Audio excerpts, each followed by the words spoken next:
bringing Christ to the nations and the nations to the church. Daily devotions from Lutheran Hour Ministries. Friday, September 22nd, 2023. High Ground. I'm Pastor Michael Ziegler, speaker on the Lutheran Hour, and this devotion pairs with this weekend's Lutheran Hour sermon, which can be found at lhm.org. The text is Psalm 27, verses 4 through 6. One thing I have asked of the Lord, that I will seek after, that I may dwell in the house of the Lord all the days of my life. For he will lift me high upon a rock, and now my head shall be lifted up above my enemies all around me. I was talking with a friend. I'll call him Jay. Jay comes from a different demographic than me. He grew up in a rough neighborhood.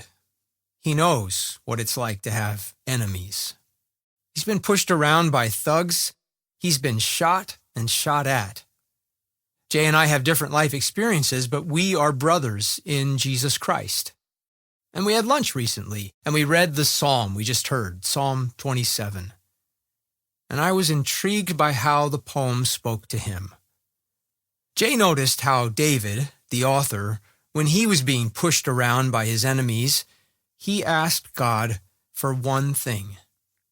He didn't ask God for just one more thing.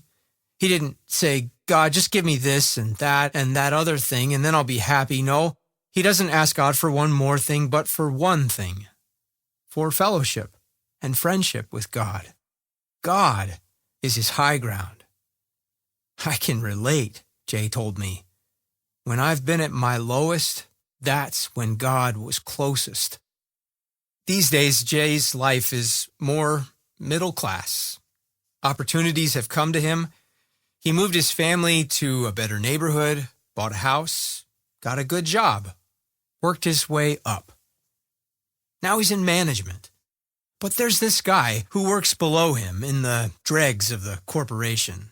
And this guy's got an in with one of the vice presidents. And this guy's been delaying his reports that he knows Jay needs to do his job. And because of this guy's connections, he knows he's untouchable. And whether it's sabotage or just laziness, it's making Jay look bad to his boss. See, Jay has climbed to higher social economic ground, but it's not high enough.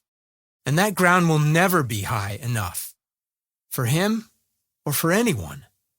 Because if you don't have street thugs, then you've got corporate thugs.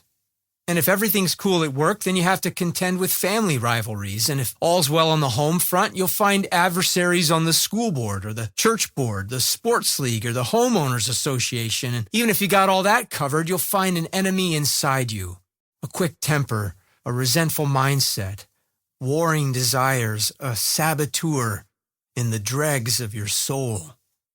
Because we're all being pushed into a spiritual evil that's got us surrounded. You need David's high ground, the place where you can hear your Creator speak in the voice of Jesus through the Bible, in fellowship with his people. God is your high ground, and God took the high ground for us when his son Jesus was lifted up and fastened to a cross, bleeding, dying, praying for us, for his enemies.